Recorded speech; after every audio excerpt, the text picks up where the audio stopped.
Hello दोस्तों, स्वागत है आप सबका एक बार फिर से। दोस्तों, दिवाली आने वाली है तो दिवाली आते समय सबसे पहले जो मन में ख्याल आता है वो आता है दिवाली बोनस का। जो लोग वर्क करते हैं, चाहे वो प्राइवेट ऑर्गेनाइजेशन में हो या गवर्नमेंट में हो, तो बोनस सबसे पहले दिमाग में आता है। तो इस टाइम पे, कोरोना पैंडेमिक के टाइम पे, आपके मन में भी ये बात आ रही होगी कि क्या इस बार बोनस आएगा, क्योंकि बहुत सारी कंपनी है जो दावा कर रही है कि वो नुकसान में है, कोई फायदा हो नहीं रहा। तो सबको यही डाउट है कि क्या इस बार बोनस आएगा, और अगर आएगा तो उसका अमाउंट क्या होगा। तो ठीक है दोस्तों, आज की वीडियो में आपको यही बताऊंगा कि क्या होता है पेमेंट ऑफ बोनस एक्ट 1965, इसके बारे में, और आपके जो बोनस जो आपको मिलता है उसकी कैलकुलेशन कैसे होती है, कैसे आपको पता चलेगा कि आपको कितना बोनस मिलना चाहिए। ठीक है दोस्तों, अगर आपको इसी तरह की वीडियोस पसंद है एम्प्लॉयमेंट जॉब से रिलेटेड, तो प्लीज चैनल को सब्सक्राइब कर लीजिए और बेल आइकन जरूर दबाइए ताकि आपको नेक्स्ट अपडेट मिल जाए। और अगर आपको ये वीडियो यूजफुल लगे तो प्लीज ज्यादा से ज्यादा शेयर करें, अपने दोस्तों को भी बताएं, सबको पता चले कि दिवाली बोनस होता क्या है और कैसे आता है। साथ में अगर किसी को डाउट होगा कि दिवाली बोनस और जो स्टेशनरी बोनस होता है उसमें क्या डिफरेंस है, वो मैं आपको बता दूंगा। तो चलिए दोस्तों, स्टार्ट करते हैं। सबसे पहले मैं आपको बता दूं पेमेंट ऑफ बोनस एक्ट 1965 क्या है। दोस्तों, एक्ट से आपको समझ में आ गया होगा कि कानून बना हुआ है इसके लिए, बोनस के लिए। तो ऐसा नहीं है कि हम लोग सोचते हैं कि टोटली कंपनी पे डिपेंड करता है, हम कंपनी की दया पे हैं कि उनका मन करे तो बोनस दें, उनका मन ना करे तो बोनस ना दे। पर ऐसा नहीं है, क्योंकि बहुत सारी कंपनियों में आज भी यही होता है कि वो अपने एम्प्लॉयज को बोनस नहीं देते हैं, और देते हैं तो कई जगह पे क्या होता है कि मिठाई के डब्बे पकड़ा दिए या 100-200 रुपए दे दिए और बोल दिया कि यही बोनस है। तो ये गलत है, और लोगों को क्योंकि पता नहीं होता बोनस के बारे में, अपने अधिकार का पता नहीं होता, तो वो कुछ नहीं कर पाते और वो बोनस से वंचित रह जाते हैं। तो ये गलत है दोस्तों।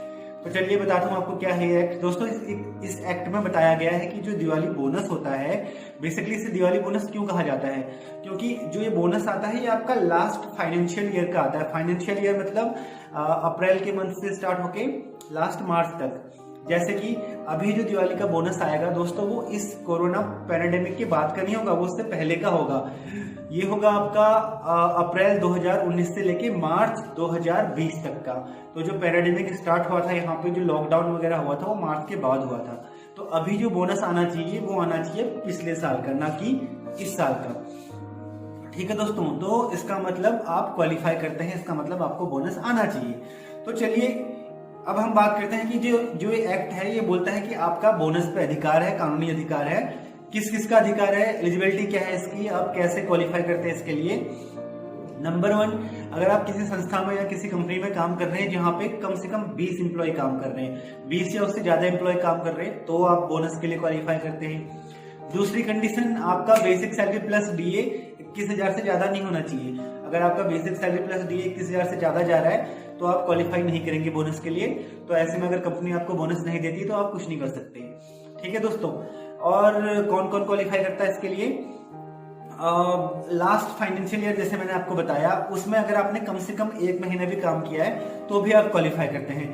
एग्जाम्पल के लिए, जो लास्ट फाइनेंशियल ईयर था वो 2019 अप्रैल से शुरू हुआ था मार्च 2020 तक। तो अगर आपने ज्वाइन कर ली थी कंपनी फरवरी में या मार्च में ज्वाइन की थी, तो एटलीस्ट 1 या 2 महीने आपने काम किया पिछले फाइनेंशियल ईयर में, तो आपको बोनस आना चाहिए। बट अगर आप मार्च अप्रैल के बाद आपने ज्वाइन किया है तो फिर आपका बोनस नहीं आएगा, क्योंकि आपने लास्ट फाइनेंशियल ईयर में काम नहीं किया है, और जो बोनस आता है वो लास्ट फाइनेंशियल ईयर का आता है। ठीक है दोस्तों, ये तो 3 मुख्य कारण हो गए जिसपे आपको बोनस मिलता है। अब कौन लोग क्वालिफाई नहीं करते, किस किस को नहीं मिलता है। बेसिकली जो ये एक्ट बोल रहा है, इस एक्ट के अकॉर्डिंग जो LIC ने जिनको नियोजित किया है, LIC द्वारा नियोजित जो उपभोक्ता है उनको नहीं मिलेगा, कर्मचारियों को। दूसरा, जो RBI ने जिनको नियोजित किया है उनको भी नहीं मिलता। तीसरा, जो इंस्टीट्यूशन होते हैं, जो इंस्टीट्यूशन में काम करते हैं, लाइक जो आपका यूनिवर्सिटीज में या एजुकेशन इंस्टीट्यूशन होते हैं उनमें काम करते हैं, जो नाविक होते हैं, तो ऐसे लोगों को इसके फायदे नहीं मिलते, उनको बोनस नहीं मिलेगा। ठीक है दोस्तों, तो अब आप सोचेंगे कि बोनस कैलकुलेट कैसे करते हैं। हाँ, एक और चीज, जैसे मैंने आपको स्टार्टिंग में बताया था, 3 बताए थे मैंने आपको कौन क्वालिफाई करते हैं। अगर कोई है जो क्वालिफाई करता है बट उसके ऊपर कोई केस चल रहा है, कोई क्रिमिनल कुछ चल रहा है, तो फिर उसको भी बोनस नहीं मिलेगा, वो भी फिर क्वालिफाई नहीं करेगा। अमाउंट कैसे निर्धारित करते हैं दोस्तों, जो आपका मिनिमम वेज होता है, जो बेसिक सैलरी प्लस डीए होता है, उसका 8.33% आपको बोनस मिलेगा। कम से कम इतना मिलना चाहिए, 8.33% इतना मिलना चाहिए। और ज्यादा से ज्यादा कंपनी की मर्जी है, अगर उनको बेनिफिट हुआ है, अगर कंपनी फायदे में चल रही है तो वो आपको अप टू 20% मतलब 20% तक भी आपको बोनस दे सकती है। उदाहरण के तौर पे मानिए आपकी जो बेसिक सैलरी प्लस डीए मिला के 10,000 है, ठीक है, तो 8.33% तो आपका हक है, कंपनी आपको देगी वो, ठीक है। अगर कंपनी खुश है, उसको बहुत ज्यादा फायदा हुआ है, तो वो 8.33% से ज्यादा भी दे सकती है, 20% तक भी आपको बोनस दे सकती है। तो ऐसा ही होता है कई कंपनीज में। आपको देखा होगा आपने कि कई बार आपका जो बोनस होता है वो डिफर करता है, इस साल कुछ अलग है, अगले साल अमाउंट कुछ अलग है। तो ये ऐसा ही होता है, कंपनी अगर ज्यादा फायदे में है तो हो सकता है वो आपको 20% भी दे दे, और अगर फायदे में नहीं भी है तो एटलीस्ट 8.33% वो आपको देगी, वो आपका हक है, ठीक है दोस्तों। अब आपके दिमाग में एक बात और हो रही होगी कि अगर कंपनी आपको बोनस नहीं देती है तो आप क्या करें। तो दोस्तों जो हमारा श्रमिक कार्यालय होता है, आप वहां पे कंप्लेंट कर सकते हैं, जो लेबर कमिश्नर होते हैं आप उनको भी कंप्लेंट कर सकते हैं, लिखित कंप्लेंट दे सकते हैं ताकि उस पर कार्रवाई की जाए।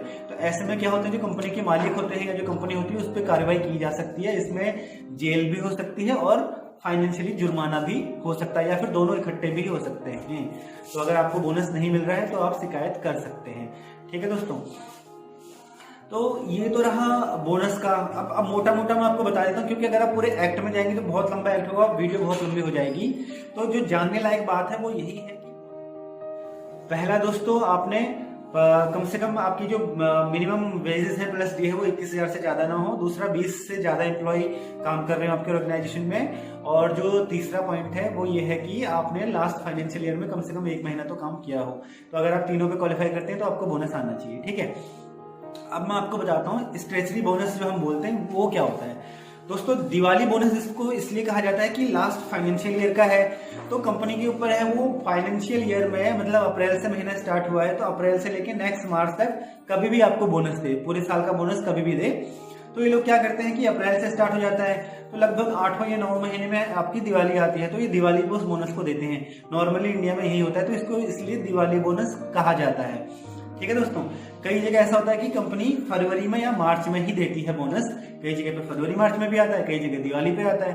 दिवाली पे आता है दिवाली बोनस बोल देते हैं, फरवरी मार्च में आता है वो कंपनी का बोनस हो जाता है, ठीक है दोस्तों। तो ये होता है बोनस।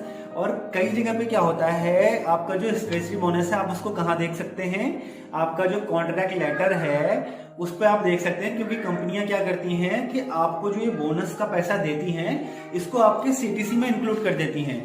सीटीसी में इंक्लूड करती है मतलब कॉस्ट टू कंपनी। आपको जब अगर बताया जाएगा कि आपकी सैलरी कितनी है तो उसमें इस अमाउंट को ऑटोमेटिकली जोड़ के आपको बता देते हैं। मिनिमम जो 8.33% है वो आपको जोड़ के बताया जाता है कि इतना आपको हम बोनस के तौर पे देंगे, वो आपकी सैलरी स्लिप में इंक्लूड नहीं होगा। बेसिकली इसके लिए आपको अपना सैलरी स्ट्रक्चर समझना होगा। वीडियो लंबी खिंच जाएगी और फटाफट मैं आपको बता देता हूँ। दोस्तों, आपको पता होगा एक होती है आपकी नेट सैलरी। नेट सैलरी मतलब जो आपके अकाउंट में आ रही है, जो पैसा आपको मिल रहा है। दूसरा होता है ग्रॉस सैलरी। ग्रॉस सैलरी में क्या जाता है, जो नेट पेमेंट है आपकी जो अकाउंट में आ रही है प्लस आपका पीएफ, और अगर ईएसआईसी में आपका पैसा कट रहा है तो वो भी। तीसरा होता है सीटीसी, जो कंपनी आपको बताती है। अगर आप कंपनी से पूछेंगे मेरी सैलरी कितनी है तो आपको नेट सैलरी और ग्रॉस सैलरी से भी अलग अमाउंट बताया जाएगा, वो होता है सीटीसी। उसमें क्या करता है, कंपनी अपना अमाउंट भी जोड़ लेती है। जो कंपनी के साइड से पीएफ कट रहा है आपका वो उसे भी जोड़ लेते हैं, कंपनी के साइड से अगर ईएसआई कट रहा है उसे भी जोड़ लेते हैं। साइड बाय साइड आपका जो बोनस वो देते हैं स्ट्रेचरी बोनस, उसको भी वो लोग जोड़ देते हैं उसमें, और आपको टोटल बता देते हैं कि भाई कॉस्ट टू कंपनी, आप कंपनी को इतने पड़ रहे हो, आपको हम इतना पैसा दे रहे हैं, ठीक है दोस्तों। तो अगर हर महीने आपका पैसा कट रहा है 8.33%, तो वो तो समझिए आपको मिलना ही मिलना है। कंपनी बोल रही है कि 8.33% हम आपको काट रहे हैं, आपका पैसा हम स्ट्रेचरी बोनस का काट रहे हैं, तो वो तो आपको मिलेगा ही मिलेगा, ठीक है। तो 8.33% जो आपका कट रहा है वो आपको मिलेगा, और आपको पता भी होगा कि वो कितना कट रहा है। सपोज वो 1,000 रुपए कट रहा है तो सीधे सीधे 12 महीने के 12,000 रुपए आपके ये फिक्स हो गए। अब उसके ऊपर का अमाउंट कंपनी के ऊपर डिपेंड करता है, वो 12,000 से बढ़ा भी सकते हैं, क्योंकि 8.33% है आपका ये 12,000, और उसके ऊपर 20% तक कंपनी के ऊपर है, वो उसको बढ़ा भी सकते हैं। तो दोस्तों, कुल मिला के वीडियो में कहने का मकसद मेरा यही है कि जो बोनस है वो आपका अधिकार है, आपको मिलेगा। नहीं मिलता कंप्लेंट कीजिए, श्रमिक कार्यालय में जाके कंप्लेंट कर दीजिए, लेबर कोर्ट में जाके लेबर कमिश्नर से मिल लीजिए, ठीक है। और तो चलिए दोस्तों, ऐसी और इन्फॉर्मेशन मैं आपके लिए लेके आता रहूंगा। वीडियो अच्छी लगी तो प्लीज लाइक करिए, शेयर कीजिए, सब्सक्राइब कीजिए, अपने दोस्तों को बताइए इसके बारे में। फिर मिलते हैं दोस्तों अगली वीडियो में, तब तक के लिए